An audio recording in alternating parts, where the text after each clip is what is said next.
Le septième et le dernier business que j'ai préparé pour vous ici, c'est tout simplement le business de revendre les choses encombrantes que vous avez.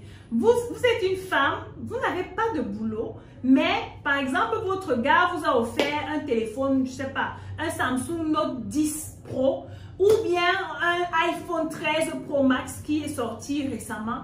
Mais vous êtes là, vous êtes au chômage, vous attendez toujours qu'il vous donne. Il vous donne. Un jour, il sera fatigué de vous donner. Il faut un moment que tu te lèves, tu travailles. Dans ce iPhone-là, tu peux le revendre et lancer un business.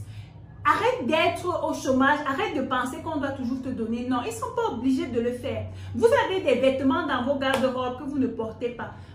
Tu es jeune, tu as les grands frères à l'étranger qui t'envoient des chaussures neuves de bonne qualité. Si tu n'as pas d'argent, revends-les. Ce sont par exemple des chaussures que tu ne portes que quand il ne fait ni chaud ni froid. Ça veut dire quand il n'a pas plu ou quand il ne fait pas soleil, quand il n'y a pas la poussière. C'est à ce moment que tu portes ces chaussures. Non, ça ne te sert à rien, ça t'encombre le placard. Vends-moi ces chaussures aux personnes qui sont véhiculées par exemple et fais-toi de l'argent. Le plus important, c'est d'avoir un capital de départ pour te lancer. Vous avez des bijoux que vous ne portez pas. On vous les a offerts, mais vous ne les mettez jamais. Revendez ces choses.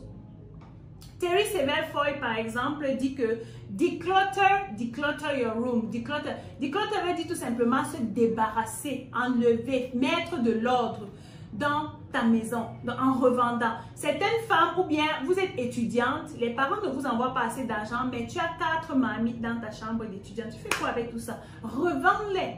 C'est toi qui as un téléviseur, un frigo, un tout dans ta chambre d'étudiante, mais tous les jours, tu pleures le foirage. Non, vends ces choses qui sont dans ta chambre d'étudiante, qui ne te servent presque pas. Et fais-toi un capital de départ pour te lancer dans un business.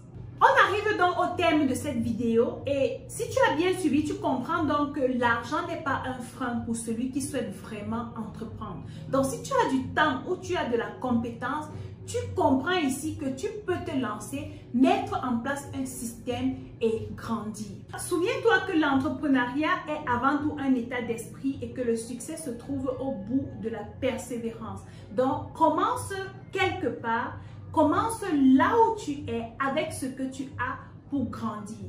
C'est ici que s'achève notre vidéo. J'espère qu'elle t'a plu. Si elle t'a plu, donne-moi des pouces comme ça.